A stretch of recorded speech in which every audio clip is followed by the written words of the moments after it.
This is the same point we want to make to you. You can't turn that river off. You cannot hold yourself against the current of what life has caused you to become. And when you try, you don't feel good. And when you let go, you feel ever so much better. So, let's go. Some things you want to talk about? Good. So much you want to talk about. You must understand that this gathering happened before you dragged your physical bodies here. That your life has caused you to send forth your rockets. The source within you has met those rockets. And the answers to everything that you want are all queued up for you.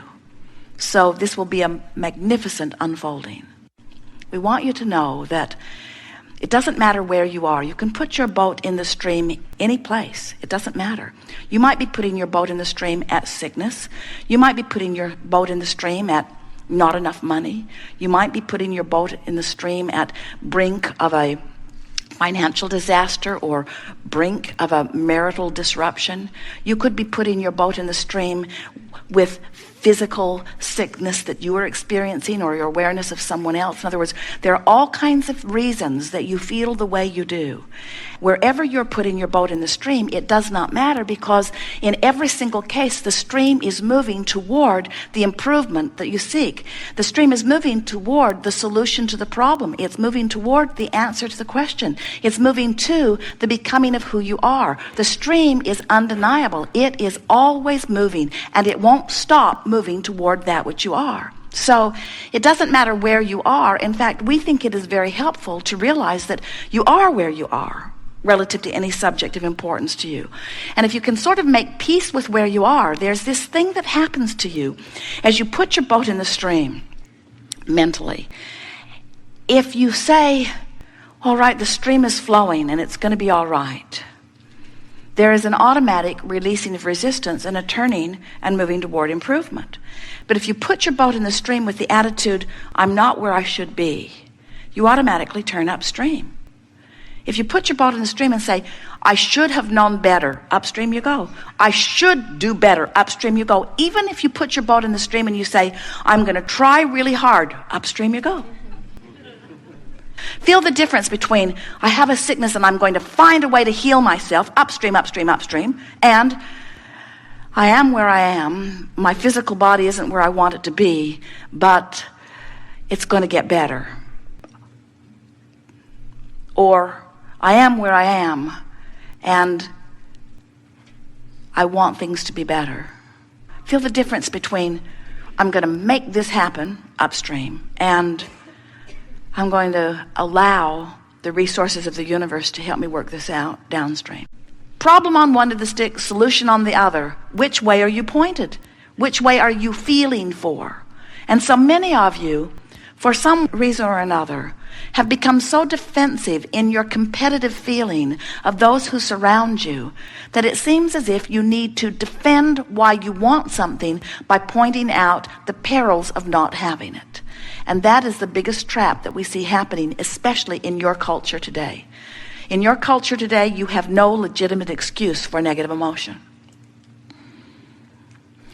Well-being is abounding in such significant proportion to not well-being that you really have to reach hard to find things to focus negatively upon in terms of the scope of the world.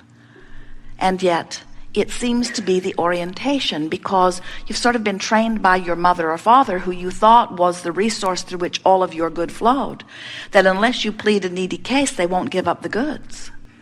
You're not pleading your needy case to the universe.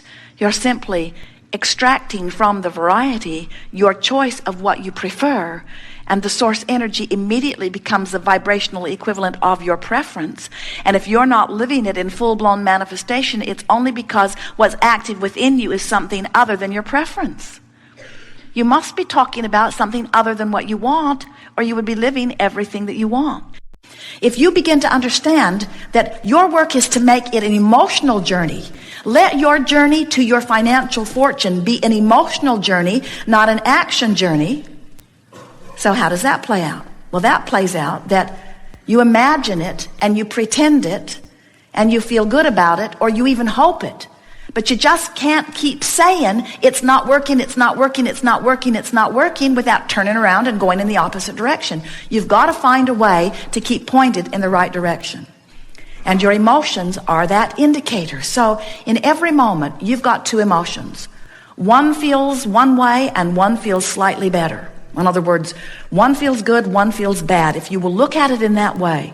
Sometimes people will say, Abraham, I can't tell the difference on this. And we say, then keep focusing upon it until it becomes strong enough that you can feel it.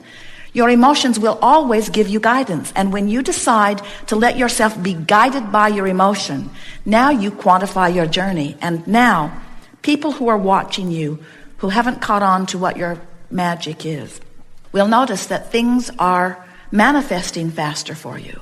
But what they will notice first is, you seem irrationally joyful anyway.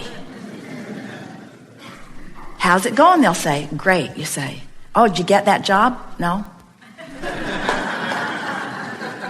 It's coming. Why are you so happy? Because it's coming. No, really, seriously. Why are you so happy? Because it's coming. Well, did someone call you? No. Did you get the second interview? No. Why are you so happy? Because it's coming. Well, how do you know that it's coming? That's the big question. How do you know it's coming when the physical evidence is to the contrary? How do you know? I know law of attraction, and I know how I've been feeling, and I know that there's not a shred of evidence to the contrary of it. I know that when I feel this way, things are moving in the direction. I've been here before. I felt this way that one other time, and it panned out well. In other words, you can let loose of all of the evidence that is to the contrary when you know the law. And the law says that that which is likened to itself is drawn. And what it means is the vibration that you are emanating is being matched, and the evidence is soon to follow. You live in this wonderful environment where there is a buffer of time. And that buffer of time says, it's not going to manifest in the first moment you thought it. And friends, that's a very, very good thing. Because until you get really good at directing thought, you don't want every thought that you think to manifest. But from a non-physical standpoint, in the stability of source, from the perspective where worlds are created, when you, leading edge genius, worthy person, out here on the leading edge of your experience, live something which causes you to delicately, infinitely, specifically identify something that you would prefer for you, source says you ought to know, consider it done, and becomes a perfect vibrational match to it, and in that moment calls you to it. And when you hear the call, even if it's rage, you're moving in the right direction. Nothing is more important than the way you feel. And if we were standing in your physical shoes, our mantra would be, nothing is more important than that I feel good. But then we would modify that by saying, nothing is more important than that I feel good. And today, from where I stand, I'm going to do the best job I can of finding the best feeling thought that I can find from where I am. Not the best thought I've ever thought. Not the best feeling thought I've ever found. Not the best thought anybody has ever thought. Only the best feeling thought I can find from where I am. And as you care about that and you find an improved thought, you'll find another and another and another. And as you do it on one subject, you'll be able to do it on another and another and another and another. And the more you do it, subject after subject, the more you clean up your vibration until you become so expectant of good things to come to you. You know people like that, don't you? They offer a thought with calm and ease. They don't struggle about it. They don't work nearly hard enough in your estimation. And things just go their way. How can that be? Because there's no contradiction in their vibration. So then you say, okay, suppose I play your silly game and I clean up my vibration. What do I do about all of those other people that are up close to me in my life who aren't having any of it? And we say, then the world is treating them the way they vibrate, and the world is treating you the way you vibrate. And you say, yes, but this person's in my world. And we say, give your attention to the most positive aspects of that person, and that's the part of that person that will be in your world. Well, where would the rest of that person go?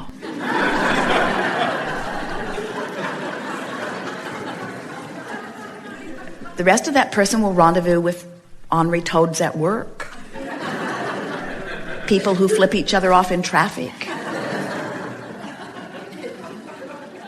You get to the point where you begin to recognize that everything that comes to you is coming in response to something that you're doing. Do you know that there are diseases that are vibrational matches to fear, and there are diseases that are vibrational matches to frustration? And we got to tell you, you want this one, not this one. Do you know that there are traffic accidents that are vibrational matches to despair and total disempowerment? And there are traffic accidents that are matches to frustration. And there are traffic accidents that are matching anger. And there are the absence of traffic accidents that match appreciation. In other words, everything that comes to you matches where your average vibration is on those subjects. See how it works? Everything that comes to you is evidence of your vibration. So, the first thing we want to say to you is, if you begin to pay attention to the way you feel, you will have pre-manifestational awareness. And we want you to understand that you get to choose how close up you get to everything. And when you start moving yourself in the direction of what you want, you feel a desire to embrace the manifestations that are showing themselves to you, because each manifestation is a little better than the last. That's how you tell if you're going in the right direction. Each manifestation is a little better than the last. Good. We think you've got that. There is great love here for you. And as always, we remain joyfully in your vortex.